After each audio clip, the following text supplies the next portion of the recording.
तो फिल्म की शुरुआत एक क्लास से होती है जहाँ सब कुछ बिल्कुल नॉर्मल लग रहा था। यूकू जो कि क्लास की टीचर है वो सभी बच्चों को दूध देती है और बच्चे जल्दी से वो मुफ्त का दूध पी जाते हैं, सिवाय कुछ शरारती लड़कों के जिन्होंने दूध जमीन पर गिरा दिया था। मगर यूकू को बिल्कुल परवाह नहीं थी क्योंकि वो तो सिर्फ 2 ही स्टूडेंट से बदला लेना चाहती थी जो क्लास में थे। असल में उसने दूध में कुछ मिलाया हुआ था। उसने देखा जब वो दोनों स्टूडेंट अपना सारा दूध पी रहे थे तो वो बहुत ज़्यादा रिलैक्स हो गई। वो आहिस्ता से वापस अपनी जगह पर चली गई और आहिस्ता से यूको ने अपने स्टूडेंट्स को बताया कि ये उनकी आखिरी क्लास है। बेल बजते ही वो हमेशा के लिए रिजाइन दे देंगी। स्टूडेंट्स का तो खुशी का ठिकाना नहीं रहता और वो जोर जोर से चिल्लाने लग जाते हैं। उन्हें लग रहा था कि उन्होंने ही यूको को तंग कर करके भगा दिया। वो तो बहुत खुश थे। यूको भी उदास नहीं थी। इस सारे रिएक्शन के बारे में उसे पहले से ही पता था।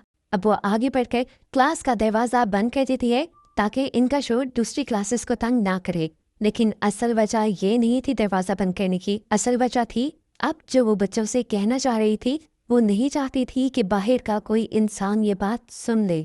उन्होंने बोर्ड पर बड़ा सा लिखा फेट यानी किस्मत। चौक की आवाज इतनी ज्यादा थी कि पूरी क्लास एकदम से चौक की आवाज सुनकर चुप हो गई। यूको अब स्टेज से उतरी और उसने अपना आखिरी सबक देना शुरू किया। वो सबको बताती है कि मैं आज आप लोगों को बताऊंगी कि जिंदगी का मकसद क्या होता है। ये कॉन्सेप्ट समझाने के लिए वो अपनी ही जिंदगी की कहानी सुनाना शुरू करती है और बताती है कि जब मेरी शादी हुई तो थोड़े ही अरसे बाद मुझे पता चला कि मेरे हस्बैंड मुझे चीट कर रहे थे और इसी वजह से उन्हें एड्स हो चुका था। जिस टाइम यूको को ये बात पता चली तब वो प्रेग्नेंट हो चुकी थी। शादी तो इस वजह से टूट गई लेकिन यूको ने फिर भी अपनी बेटी को जन्म दिया। जैसे ही उसके ये लफ्ज खत्म हुए यूको के सबसे पास बैठी लड़की ने फौरन अपनी सांसें रोक ली। उसे डर था कि कहीं HIV वायरस हवा से ही उस तक न आ जाए। पीछे बैठी हुई लड़की तो उसे बुरा भला कहने लगी और उसने कहा कि टीचर और उनकी बेटी को फौरन स्कूल से बाहर निकल जाना चाहिए। तब यूको ने उन्हें समझाया कि HIV हवा से नहीं फैलता, यहाँ तक के नॉर्मल हाथ मिलाने से भी बीमारी लगने का कोई खतरा नहीं होता। वो बताती है कि मेरी भी किस्मत अच्छी थी, मैं खुद भी एड्स से बच गई और इस तरह मेरी बेटी भी एड्स का शिकार नहीं हुई। बस ये सुनकर तो स्टूडेंट्स सुकून का सांस लेते हैं। पर यूको अगले पल जो बात कहती है उससे सबके होश उड़ जाते हैं। वो बताती है कि मेरी बेटी कुछ महीने पहले मर चुकी थी मगर उसकी मौत की वजह एड्स नहीं थी, वो स्कूल के बंद पड़े स्विमिंग पूल में डूब गई थी। वो बताते हैं कि पुलिस इन्वेस्टिगेशन भी हुई। पुलिस को भी यही लगा कि मौत स्विमिंग पूल में डूबने की वजह से हुई है। मगर उस सब के बावजूद भी मैं जानती हूँ कि मेरी बेटी का मर्डर हुआ है और मुझे अपनी बेटी के मर्डर्स के बारे में भी पता है। वो भी इसी क्लास में बैठे हुए हैं। उन दोनों ने मिलकर ये गुनाह किया है, मेरी बेटी को मारा है। पर मैं अभी आप लोगों को उनका नाम नहीं बताऊंगी। फिलहाल हम उन्हें स्टूडेंट A और B का नाम देते हैं ताकि स्टोरी तो कंप्लीट हो जाए। चलो अच्छा फिर मैं बताती हूँ कि मेरी बेटी मरी कैसे थी। कुछ महीने पहले मैं अपनी बेटी के साथ शॉपिंग कर रही थी। मेरी बेटी मॉल में एक बने वॉलेट को देखकर रुक गई। उसे वो बहुत ज्यादा पसंद आ गया था और वो जिद करने लगी कि मुझे ये खरीदना है। लेकिन क्योंकि मैंने अभी पिछले ही महीने बिल्स पे किए थे तो मेरे पास इतने पैसे नहीं थे। मैंने अपनी बेटी को समझाना शुरू किया कि मैं आपको ये नहीं लेकर दे सकते, हम नेक्स्ट मंथ लेंगे। अब इत्तेफाक से वो स्टूडेंट A उसे मॉल में अपनी मॉम के साथ आया हुआ था। उसने ये बात सुन ली। अगले दिन स्टूडेंट A ने बिल्कुल वैसा ही पर्स खरीदा और यूको की बेटी को जाकर दे दिया। स्टूडेंट B भी उसके साथ था। अब B ने मेरी बेटी से ये झूठ बोला कि ये वॉलेट उसके लिए मैंने खरीदा है। अब मेरी बेटी छोटी सी थी, मासूम थी, बेचारी ने खुशी से वो पर्स ले भी लिया। लेकिन जैसे ही उसने पर्स पकड़ा तो उसे जोर से बिजली का झटका लगा क्योंकि वो पर्स इलेक्ट्रिक्यूटेड था। उसके अंदर एक ऐसी डिवाइस लगाई गई थी जो दूसरे को बिजली का झटका दे सकते हैं। हालांकि वो झटका हल्का सा था, कोई इससे मर नहीं सकता था। लेकिन स्टूडेंट B बहुत ज्यादा डर गया था। उसे लगा कि वो बच्ची मर गई है। स्टूडेंट A ये बात जानता था कि बच्ची नहीं मरी। B को लग रहा था कि वो बच्ची मर गई और अब उसे ये भी डर था कि कहीं केस में उसका नाम ना आ जाए पुलिस से। और अपनी मॉम डैड की मार डांट से बचने के लिए उसने क्या किया कि मेरी बेटी को उठाया और पूल में फेंक दिया ताकि सबको लगे कि ये सिर्फ एक हादसा था। ये तो मानना पड़ेगा कि B ने प्लान बहुत अच्छा बनाया था। सच में पुलिस को उनके खिलाफ कोई सबूत नहीं मिले लेकिन मुझे मिल गए क्योंकि मुझे पूल के पास से वो पर्स मिल गया और मुझे उस पर्स के अंदर से वो इलेक्ट्रिक्यूटेड डिवाइस भी मिल गई और उसी से तो मेरा शक पक्का हो गया क्योंकि इस इंसिडेंट से कुछ दिन पहले उन दोनों लड़कों ने इसी पर्स और इसी डिवाइस के जरिए मेरे साथ भी प्रैंक करने की कोशिश की थी। ए ने बताया था कि ये उसकी बहुत ही खास इन्वेंशन है। उस लड़के ने अपनी इस इन्वेंशन को एंटी थेफ्ट वॉलेट का नाम दिया था और उसने बोला था कि अगर कोई चोर चोरी करने लगे और ये डिवाइस उनके पर्स के अंदर रखी हो तो कोई भी चोर चोरी नहीं कर पाएगा, बल्कि करंट लगकर डरकर भाग जाएगा। ए चाहता था कि उसकी ये इन्वेंशन साइंस एग्जीबिशन के लिए जाए, लेकिन मैंने उसे रोक दिया क्योंकि इसके अंदर करंट बहुत ज्यादा था। यानी वॉलेट के अंदर जो करंट का वोल्टेज था वो बहुत हाई था। अगर पर्स को पकड़ने वाले इंसान के हाथ गीले हों तो ये करंट और भी खतरनाक असर छोड़ सकता है, और सेफ्टी के लिए ही मैंने एक ही एप्लीकेशन रिजेक्ट कर दी। लेकिन मुझे ये नहीं पता था कि वो लड़का इतना ढीठ है कि मेरी एप्लीकेशन रिजेक्ट करने के बाद वो प्रिंसिपल के पास जाकर एप्लीकेशन साइन करवा लेगा। अब स्टूडेंट ए की किस्मत तो चेक करो, ना ही प्रिंसिपल ने ध्यान दिया और ना ही कंपटीशन में आए दूसरे लोगों और जजेस ने ध्यान दिया कि इस एक्सपेरिमेंट के नुकसानात बहुत हैं और सेफ्टी इसमें बिल्कुल भी नहीं है। और फिर स्टूडेंट ए कंपटीशन जीत भी गया। स्टूडेंट ए ने बेस्ट आइडिया अवार्ड भी जीत लिया। ए ने सोचा था कि उसकी इस इन्वेंशन की वजह से वो पूरी दुनिया में मशहूर हो जाएगा, मगर उसकी खबर सिर्फ पेपर के एक छोटे से कोने में छपी। उसने जब अखबार की हेडलाइंस पढ़ी तो वहां पर एक 13 साल की लड़की के बारे में खबर थी जिसने अपने पूरी फैमिली को मार दिया था।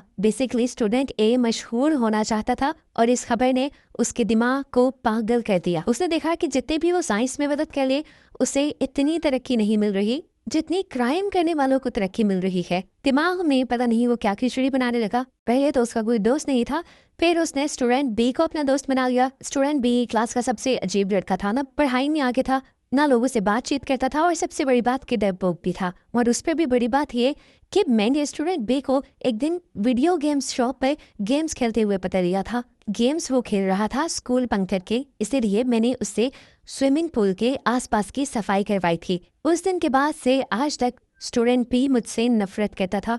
जब स्टूडेंट ए और पी कुछ वक्त साथ रहते हैं तो दोनों को पता चलता है कि दोनों ही मुझसे यानी टीचर यूको से नफरत करते हैं और दोनों ही अपना गुस्सा निकालने के लिए मेरी बेटी को शिकार बना लेते हैं। स्टूडेंट ए ने उस दिन जानबूझकर उस पर्स का वोल्टेज बढ़ाया था ताकि मेरी बेटी को जोर से झटका लगे। पूरी कहानी का पॉइंट ये है कि इसी क्लास में 2 स्टूडेंट्स हैं, ए और बी, जिन्होंने मेरी बेटी को मारा है और मैं उनसे बदला लेना चाहती हूँ। मैं ये सारे काम लीगली करना चाहती थी, इसीलिए मैंने केस को रीओपन करवाया। लेकिन तभी मुझे एक बात पता चली कि जापान के लॉज के मुताबिक अगर मैं केस जीत भी जाऊँ तो बच्चों को सजा नहीं होगी, क्योंकि बच्चों की उम्र 14 साल से कम है। उनकी तरबियत करने के लिए उन्हें एक रिफॉर्म स्कूल में तो भेज दिया जाएगा, लेकिन वहां से भी ये लोग जल्दी छूट जाएंगे। यूको उन दोनों स्टूडेंट्स के नीचे को अच्छी तरह जानती थी, इसीलिए उसे नहीं लगता था कि इन दोनों के लिए इतनी छोटी सी सजा काफी होनी चाहिए। यूको सबसे कहती है, देखो बच्चों, मैं तो हूँ एक टीचर, किताबें पढ़ाने के अलावा भी मेरी एक ड्यूटी है कि तुम्हें मैं अच्छा इंसान बनाऊं, तो इसी तरह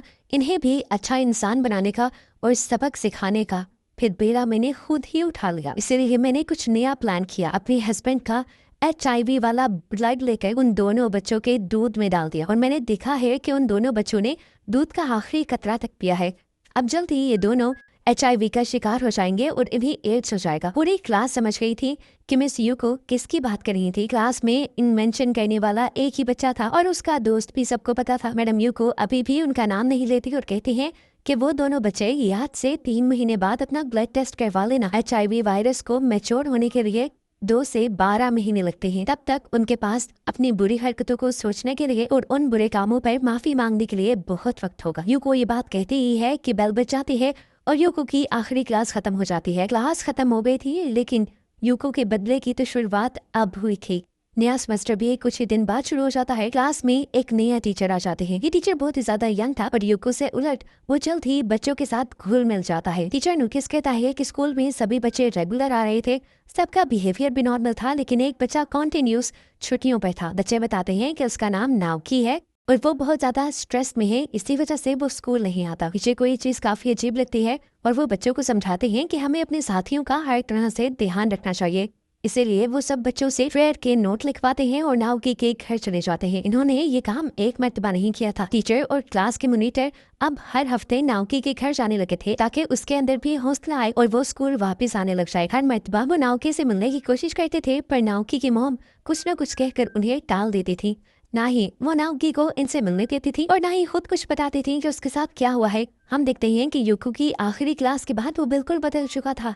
हमेशा वो अपने आप को कमरे में बंद करके रखता था। जिस चीज को वो छूता था उस चीज को वो 100 बार धोता था, लेकिन उस सब के बावजूद भी वो नहाता नहीं था। नाओकी को इस हाल में देखकर उसकी मॉम बहुत ज्यादा परेशान करने लगी थी।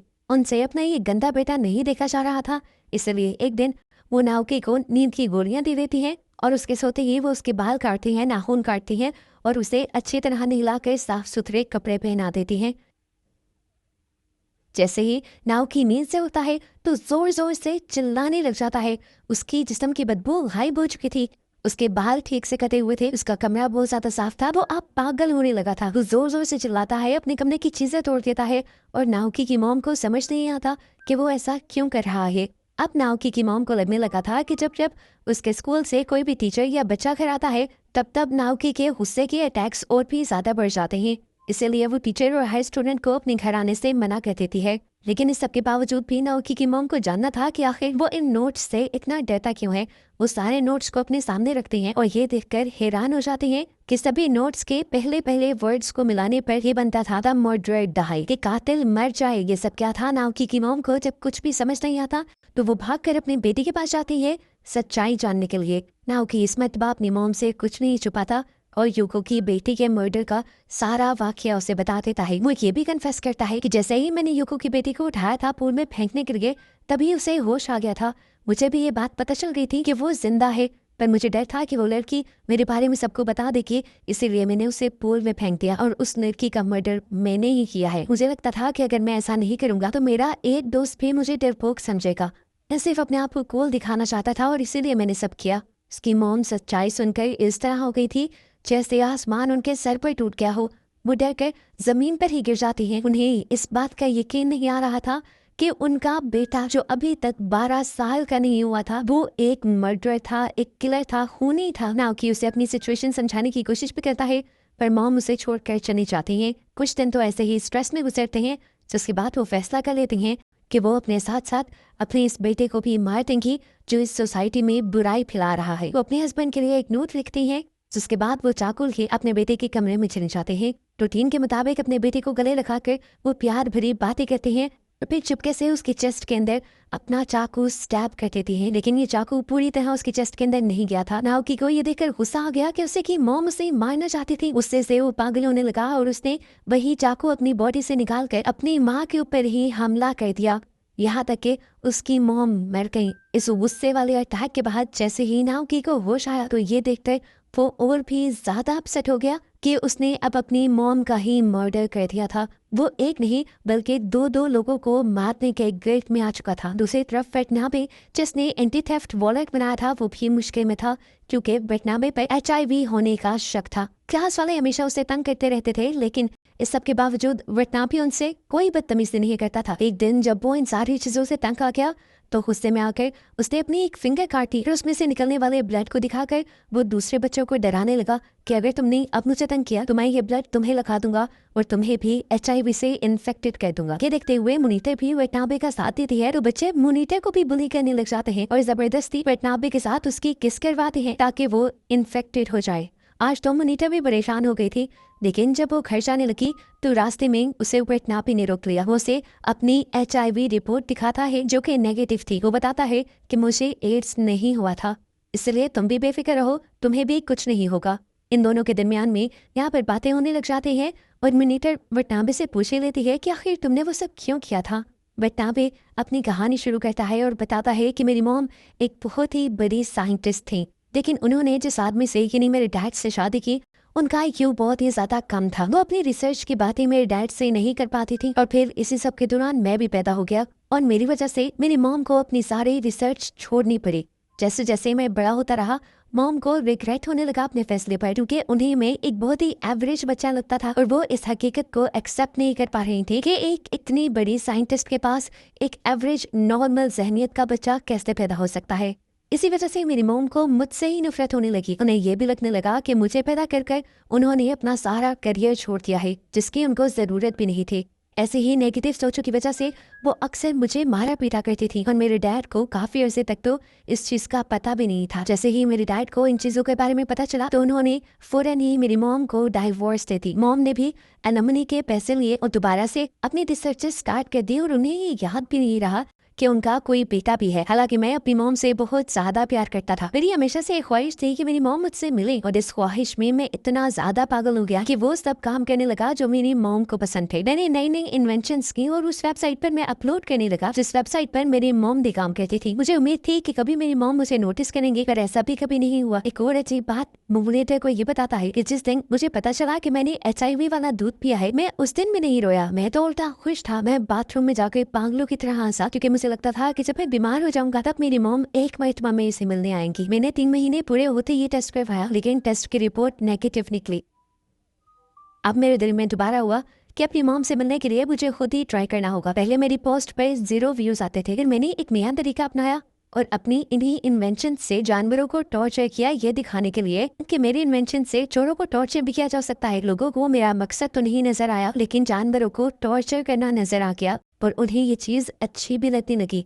अचानक से मेरी पोस्ट पर बहुत सारे व्यूज आने लगे और कमेंट्स भी। मुझे लगा कि इसी तरीके से मैं मशहूर होने लगूंगा, और फिर मैं वेबसाइट पर ऐसे ही पोस्ट करने लगा। पर अभी भी कोई फायदा नहीं हुआ। आज की पोस्ट के बाद भी मेरी मॉम ने मुझे नोटिस नहीं किया। मेरी सारी कहानी सुनने के बाद मोनीटर को उसके साथ हमदर्दी होने लग जाती है और ये दोनों दोस्त बन जाते हैं। खैर मोनीटर भी अब यहाँ से घर चले जाती है, लेकिन वो अपनी डायरी यही वटनाबे के पास ही छोड़ जाती है।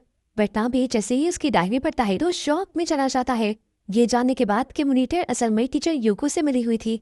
मोनीटर और नए टीचर दोनों ही यूको से पैसे लेते थे और इसीलिए सारे बच्चों से नोट्स लिखवा कर वो नाओकी के घर जाते थे। उन नोट्स में मोनीटर ही द मर्डर के स्पेलिंग को हाईलाइट किया करती थी। इस डायरी के जरिए ये सारी सच्चाई जानने के बाद वटनाबे और के साथ डर जाता है और उसे इस बात पर यकीन आ जाता है कि इस दुनिया में कोई भी यकीन के लायक नहीं, और उसे अब ये भी डर लगने लगता है कि कहीं मोनीटर भी यूको के कहने पर ही तो उसकी दोस्त नहीं बनी। क्या वो भी वटनाबे से यूको का बदला तो नहीं लेना चाहती? अगले दिन जैसे ही मोनीटर उससे मिलने के लिए उसकी मॉम की बनाई पुरानी लैब में आती है तो वटनाबे उस पर गुस्सा होने लग जाता है, क्योंकि उसने डायरी पढ़ ली थी। ये सुनना था और फिर क्या था, मोनीटर ने भी सारा प्लान उसे बता दिया। उसका बोला हुआ एक एक लफ्ज वटनाबे के दिल में चुभ रहा था।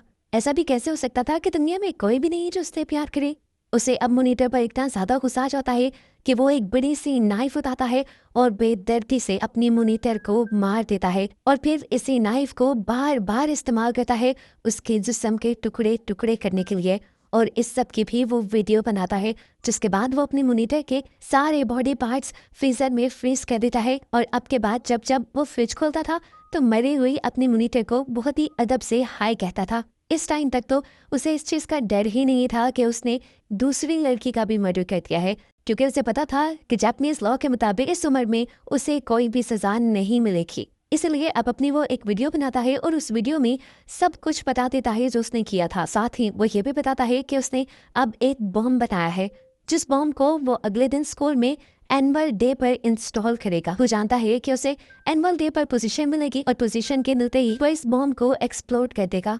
वो चाहता है कि इस वीडियो के जरिए उसकी मॉम कम से कम ये बात जान ले कि उसका बेटा कोई नालायक नहीं है, बल्कि उन्हीं की तरह एक बहुत अच्छा साइंटिस्ट है। टाइमर लगाकर इस वीडियो को अपलोड करने के बाद वो स्कूल में बॉम्ब भी इंस्टॉल कराता है और प्लान के मुताबिक अगले दिन अपनी स्पीच के बाद अब सभी बच्चे तालियां बजा रहे होते हैं तो वो अपने मोबाइल का एक बटन दबाता है जिसके साथ वो बम इंस्टॉल था, लेकिन यहाँ पर कुछ भी नहीं होता। ये देखकर वो परेशान हो जाता है और ऑडिटोरियम से बाहर आ जाता है और यहीं पर उसे यूको मिलती है। यूको उसके हर हरकत पर नजर रखती है। वो उसके वेबसाइट पे पोस्ट किए हुए सभी ब्लॉग्स भी पढ़ती थी और सारी वीडियोस भी दिखती थी, और उन्हीं से यूको को पता चला था कि अगले दिन वो स्कूल में बम इंस्टॉल करने वाला है। इसलिए यूको ने पहले ही बम को डिस्पोज ऑफ कर दिया था और सारे बच्चों की जान बचा ली थी। अब यूको वटनाबे से कहती है, तुम ये सब इसलिए कर रहे हो ना कि तुम्हें तुम्हारी मॉम की टेंशन मिल जाए, लेकिन तुम्हारी मॉम तो तुम्हारा नाम भी नहीं सुनना चाहती। हाँ, सुबह ही गई थी मैं उनसे मिलने के लिए। मैंने उन्हें एक गिफ्ट भी दिया और कहा कि तुमने भेजा है, लेकिन उन्होंने खोल कर भी नहीं देखा। और अब जैसे ही तुमने ये बॉम्ब का बटन दबाया ना, ये वहाँ तुम्हारी मॉम के ऑफिस में एक्सप्लोड हो गया है। अगर तुम्हारी मॉम तुम्हें चाहती और उस गिफ्ट को खोल कर देख लेती तो उन्हें पता चल जाता कि इसमें बॉम्ब है, लेकिन तुमसे की गई नफरत ने उन्हें मार दिया और यहाँ तुम्हारे हरकतों ने तुमसे वो सब छीन लिया जो तुम लाइफ में चाहते थे, और अब तुम पूरी जिंदगी इसी अजियत के साथ जिंदा रहोगे। यूको की सारी बातें वटनाबे का सर फाड़ रही थी, उसके नाक से खून निकलने लगा था और वो अब सारे बच्चों के दरमियान में बैठा जोर जोर से चिल्लाने लगा था। इस तरह से उसे असलियत देकर यूको का भी बदला पूरा हो गया था, इसीलिए वो वहाँ से चली जाती है और इसी सब के साथ ये मूवी यहाँ खत्म हो जाती है।